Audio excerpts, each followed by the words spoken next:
السلام علیکم، ہل اسٹار ٹی وی کے ساتھ میں ہوں آصف شوکت عباسی۔ جیسا کہ آپ جانتے ہیں 5 جنوری کو ملک پاکستان کے ایک بہت ہی نامور عالم دین، ایک مرد مجاہد حضرت علامہ مسعود الرحمن عثمانی شہید رحمۃ اللہ علیہ کو بے دردی سے اسلام آباد میں شہید کیا گیا۔ اس والے سے آج ہمارے ساتھ موجود ہیں علامہ عثمانی صاحب کے جانشین علامہ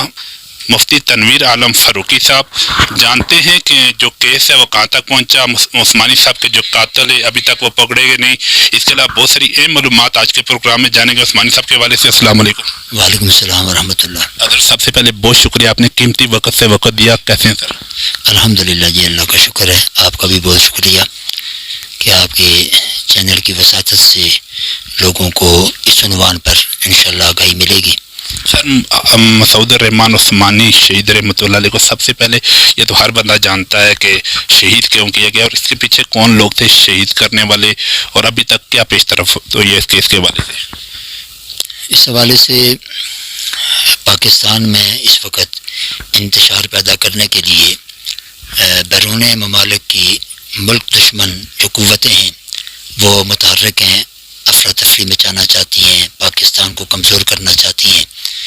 اس سلسلے میں ایران کی ایما پر پاکستان میں ایک عرصہ دراز سے علماء اہل سنت کو ٹارگٹ کیا جا رہا ہے اور انہیں شہید کیا جا رہا ہے۔ یہ اسی سلسلے کی ایک کڑی ہے کہ پاکستان میں یہ علامہ مسعود الرحمن عثمانی شہید رحمۃ اللہ تعالی علیہ جو دفاع وطن کے لیے بھی اور دفاع صحابہ کے لیے بھی اس ملک میں عرصہ 36 سال سے کوشاں تھے، اور اپنے بیانات کے ذریعے سے، اپنی جدوجہد کے ذریعے سے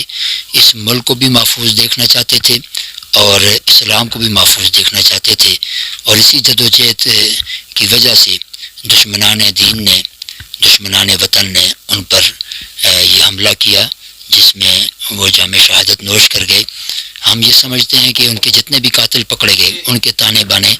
ایران سے ملتے ہیں، ایران میں بیٹھے ہوئے ان کے ہینڈلر ہیں جو وہاں سے ان کو گائیڈ لائن دیتے ہیں، اور پاکستان میں یہ علماء کرام کی شہادتوں کا یہ سلسلہ چل رہا ہے۔ سر، ابھی تک کیا پیش طرف تو یہ کوئی قاتل پکڑے گئے نہیں؟ الحمدللہ پاکستان کی ایجنسیوں نے، اداروں نے اور موجودہ انتظامیہ نے اس پر بڑی محنت کے ساتھ کام کیا، اور چند دنوں میں ہی انہوں نے اصل قاتلوں کو گرفتار کر لیا، اور جتنے بھی قاتل تھے الحمدللہ وہ گرفتار ہو چکے ہیں، اور اب ان کے پشت پناہی کرنے والے ان کا سراغ بھی لگایا جا رہا ہے۔ ہم اس وقت تک کی جو تفتیش چل رہی ہے اور یہ کارکردگی ہے ان کی قاتلوں کو گرفتار کرنے کی، اس پر مکمل اطمینان کا اظہار کرتے ہیں، اور ہم یہ امید کرتے ہیں کہ ان قاتلوں کو، جو نہ صرف ہمارے قائد شہید کے قاتل ہیں بلکہ پاکستان کے امن سے کھیلنے والے ہیں، ان کو کیفر کردار تک پہنچایا جائے گا۔ مفتی صاحب، ہم نے دیکھا آپ نے ایک طویل عرصہ گزارا عثمانی صاحب کے ساتھ، تو عثمانی صاحب کے متعلق کوئی ایسی بات جو ہمارے ناظرین کو بتائیں گے، جو کوئی بہت ہی اہم کوئی بات ایسی جو نہ پتہ ہو لوگ؟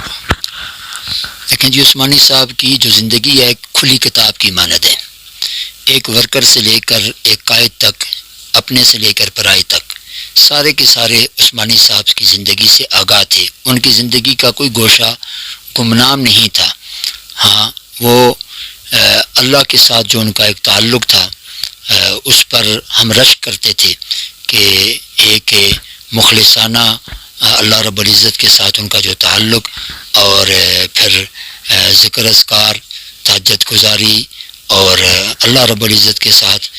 جو ایک راز و نیاز کا جو ان کا سلسلہ، اور پھر بڑی سنجیدگی کے ساتھ اپنے مشن پر کاربند رہنا۔ اور سب سے بڑی بات یہ ہے کہ بڑے مشکل ترین حالات ان پر آئے، اور دشمنان کی طرف سے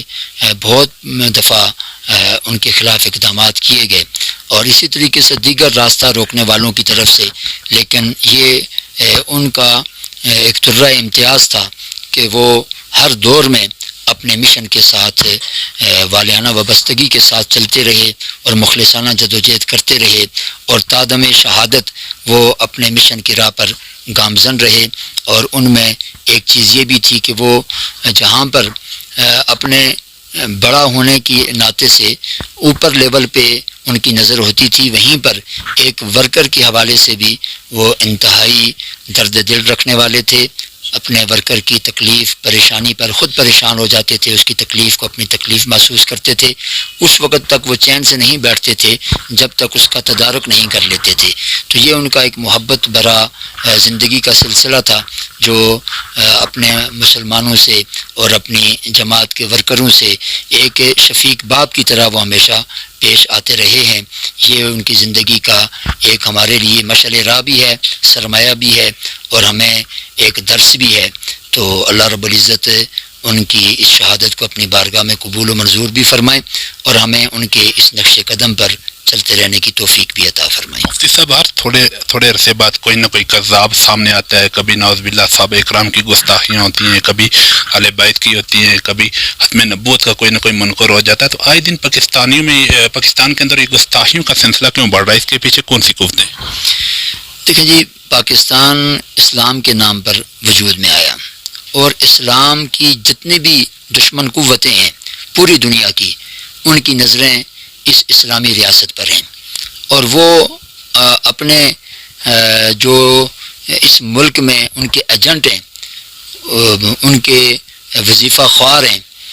اس قسم کے جو دین دشمن ذہن رکھنے والے لوگ ہیں، ان کو وہ اپنا اعلی کار بناتے ہیں، اور ان کے ذریعے سے وقتاً فوقتاً مسلمانوں کے ایمانی جذبات سے کھیلتے ہیں، اس سے مجروح کرتے ہیں، اور مسلمانوں کے اندر اشتعال پیدا کر کے اس ملک کی بنیادوں کو وہ کمزور کرنا چاہتے ہیں۔ تو یہ بنیاد ہے کہ پاکستان ایک اسلامی فلاحی ریاست ہے، اور اس بنیاد پر لا الہ الا اللہ محمد رسول اللہ کی بنیاد پر اسے حاصل کیا گیا۔ تو اب جو بھی اس کلمے کا دشمن ہے وہ اس پاکستان میں اس قسم کے اقدامات کر کے گستاخیوں کو رواج دے کر اس سلسلے کو بڑھا کر پاکستان کی سالمیت سے کھیلنا چاہتا ہے۔ لیکن یہ بھی آپ کے ذہن میں ہے کہ الحمدللہ جہاں پر دشمن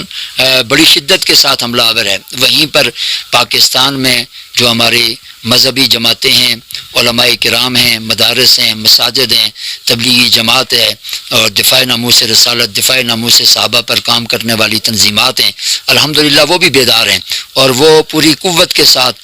اس دجل اور اس فریب اور اس کفر کے مقابلے میں سیسا پلائی ہوئی دیوار ہیں، اور انشاءاللہ فتح حق کی ہوگی۔ سر، ایک ملعون نے تھوڑا عرصہ پہلے سیدنا صدیق اکبر رضی اللہ تعالیٰ نے گستاخی کی تھی، آصف حلوی، اس کا کیا ہوا بھی تھا؟ وہ بدبخت یہاں سے بھاگا تھا، اور وہ ابھی تک باہر ہے، اور اداروں سے ہم رابطے میں ہیں، اور ہمیں یہ یقین دہانی کروائی گئی کہ جس شخص نے نہ صرف پاکستان میں بلکہ پوری دنیا کے مسلمانوں کے دلوں کو مجروح کیا اور اشتعال پیدا کیا، اس شخص کو جب بھی وہ پاکستان میں آئے گا وہ کافر کردار تک پہنچے گا انشاءاللہ۔ اور اس کے جو یہاں پر پیچھے باقیات ہیں وہ بھی آپ دیکھتے ہیں کہ ہم اس بات پر اطمینان رکھتے ہیں کہ ان کے خلاف کارروائیاں ضرور ہو رہی ہیں، لیکن کارروائیوں کو وہ جو قانون سازی ہوئی ہے کہ سخت سے سخت سزا، جب تک اس سزا کی گرفت میں نہیں لایا جائے گا اس وقت تک یہ گستاخیوں کا سلسلہ رکنا مشکل نظر آتا ہے۔ لہٰذا ہماری ارباب اقتدار سے یہ درخواست ہے کہ وہ اس قانون کو حرکت میں لائیں، اور ایسے لوگوں کو سخت سے سخت سزا دے کر کافر کردار تک پہنچائیں۔ اگر پھر بھی باز نہیں آتے تو ایسے لوگ، تو ہمارا مطالبہ ہے کہ وہ ایسے لوگ جو مسلمانوں کے دین اور ایمان کے دشمن ہیں، جس کے ذریعے سے اشتعال پیدا ہوتا ہے، جب یہ گستاخی کرتے ہیں پھر لوگوں کی جان و مال بھی محفوظ نہیں رہتی، اور اسی طریقے سے ملک پاکستان کی سالمیت بھی محفوظ نہیں رہتی۔ لہٰذا ایسے لوگوں کو تو سزائے موت دینی چاہیے، ان کے لیے سزائے موت کا قانون ہونا چاہیے تاکہ ان بدبختوں کا تدارک ہو سکے۔ سر، آپ نے ایک بل بھی تھوڑا سا پہلے پنجاب اسمبلی سے پاس کروایا تھا گستاخی صحابہ اور گستاخی اہل بیت کے خلاف، وہ کہاں تک پہنچا پروسیس اس کا؟ جی، وہ اصل میں بنیاد اسلام بل جو سلسلہ تھا وہ گورنر صاحب پر آ کر کے رک گیا تھا، لیکن ہم یہ سمجھتے ہیں کہ اس سے بڑھ کر جو قومی اسمبلی سے اور سینٹ سے جو بل منظور ہوا ہے، انشاءاللہ اگر یہ نافذ العمل ہو جاتا ہے اور قانون کی شکل میں آ جاتا ہے تو پاکستان میں یہ گستاخیاں نہ ہونے کے برابر ہو جائیں گی۔ یہ ہم سمجھتے ہیں اور امید ہے کہ انشاءاللہ حکومت جو ہے، جو موجودہ حالات ہیں، ایران کی پاکستان میں جو مداخلت ہے اور ایرانی ایما پر چلنے والے یہاں پر جو لوگ ہیں، ان کی ریشہ دوانیوں سے ہمارے ارباب اقتدار الحمدللہ آگاہ ہو چکے ہیں۔ ہمیں امید ہے کہ ایسے طبقات کے خلاف سخت سے سخت قانون بنایا جائے گا، اور نہ صرف بنایا جائے گا بلکہ اس کو استعمال کر کے ایسے ملک دشمن عناصر، دین دشمن عناصر کو لگام بھی چڑھائی جائے گی اور کافی کردار تک پہنچایا جائے گا۔ سر آپ کی جماعت یہاں سے پی پی سی 6 سے صوبائی اسمبلی کا امیدوار بھی لا رہی ہے، ناصر محمود عباسی صاحب امیدوار ہیں، تو ان کی کامیابی آپ کو کس حد تک نظر آتی ہے؟ الحمدللہ جی، مری کی اور کوٹلی ستیاں کی عوام نہ صرف محب وطن ہے